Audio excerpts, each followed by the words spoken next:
দেবের কাছে বরুণ দেবের কাছে গিয়ে কি চাবি দিয়েছি? বরুণ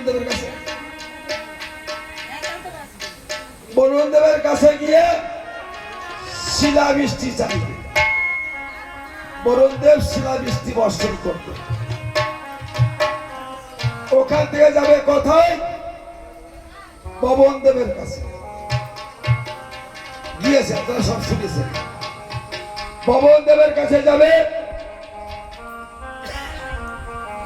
গিয়ে অনুরোধ করবে যে পবন দেব তুমি ঝড় তুফান তুলে দেবে চাঁদের ওই ডিঙা ডোবানোর জন্য।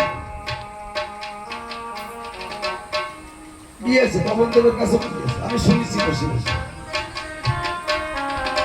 মা গঙ্গার কাছে গিয়ে অনুরোধ করবে, মা গো এই নদী নালা খাল বিলের তুমি জলদেবী, 7 সমুদ্র 13 নদীর জল কালীদহে নিয়ে ভরাট করে দেবে। ডিঙা ডোবে না। আর আমি বলছি সব কিছু আনতে হয় না। দক্ষিণ পবন তোমার বহিবে যখন, সাধনাতে সিদ্ধি লাভ না হবে তখন। সে সময় এগুলো মহাজনের পথ।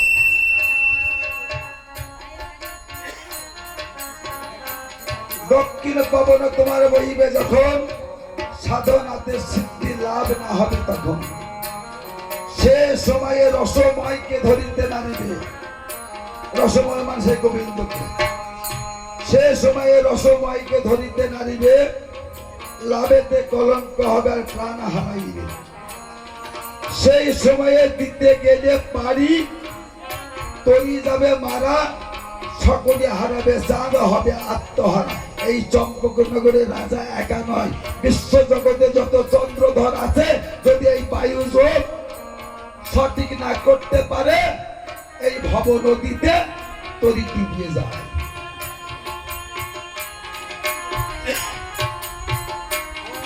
ও চাঁদ বেলা গেল রে, ও চাঁদ গুরু হলো ওরে সোনার চাঁদ, দিন দরিয়ায় উঠলো তোমার কে দেবে আশা।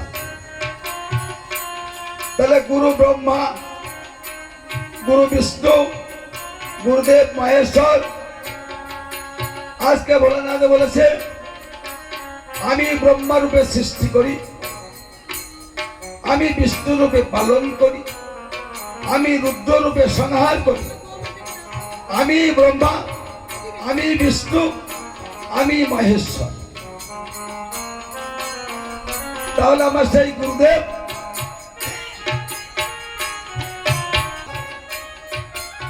তার চরণ আমি পুষ্প দিই, তার চরণ সেবা করি, তার চরণ পূজন করি, তার চরণ সাধন করি।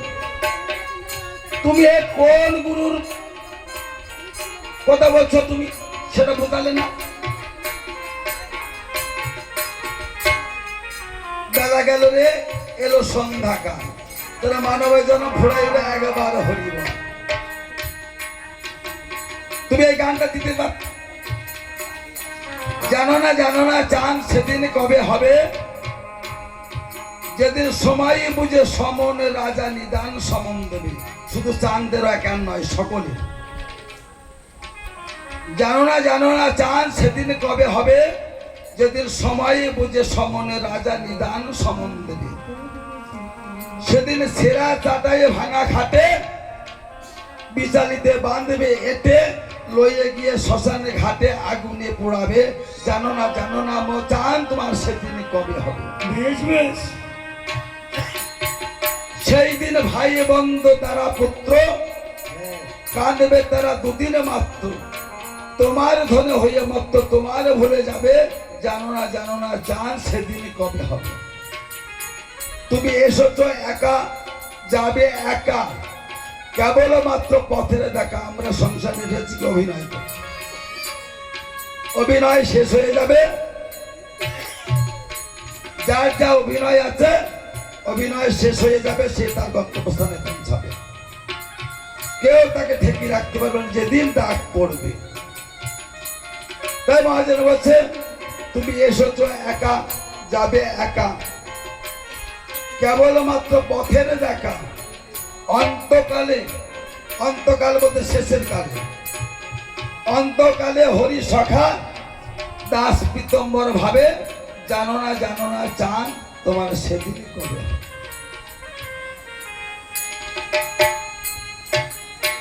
তুমি তো খুব অহংকার, চাঁদকে অহংকার করছো, তুমি তো অহংকার।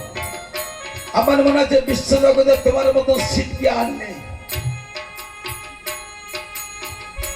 বিশ্ব জগতে তুমি এক নম্বর শিল্পী, তোমাকে এক নম্বর শিল্পী আমি করে রাখলাম। আচ্ছা বলো তো, এই বিশ্ব জগতের মাঝখানে এমন একজন শিল্পী ছিল তোমার মতন এক নম্বর শিল্পী। সেই শিল্পীর মনে একদিন অহংকার হয়েছে। অহংকার জিনিসটা খুব খারাপ। একদিন সেই শিল্পীর মনে অহংকার হয়েছিল, করতে গিয়ে অহংকার মন যখন হয়েছিল, সে তখন আর গান বাজনা করতে পারেনি। এমন একজনের কাছে গেল যে আমি কেন আর গান বাজনা করতে পারছি না। তোমার যাদের জন্য তোমার অহংকার হয়েছে তাদের সঙ্গে নিয়ে এসে তুমি যদি অনুরোধ করে ক্ষমা চেয়ে যদি আবার তুমি সঙ্গীত চর্চা করো, তোমার সঙ্গীত হতে পারে। আচ্ছা বলো তো, সেই বিশ্ব জগতের মধ্যে সেই শিল্পীটার নাম কি? আর কেন অহংকার করে কাদের ত্যাগ করে তার শিল্পীত্ব নষ্ট হয়েছিল? সেই আমি একটা কথা জানতে ছিলাম, আমি প্রশ্নের উত্তর দেবো না, আমি পাবো না, আমি কেন দেবো? আমি জানতে চাইছিলাম যে কালীদহে একটা পাশে তোমার মতন এমন একটা দেবী আছে, সেই দেবীটা কারো মুন্ডু ছেদন করে, কারো চরণে প্রণাম করে। এই ছেদন কেন করে বা মুন্ডু কাটে কেন আর পায়ে প্রণাম করে কেন? তুমি একটু ব্যাখ্যা করে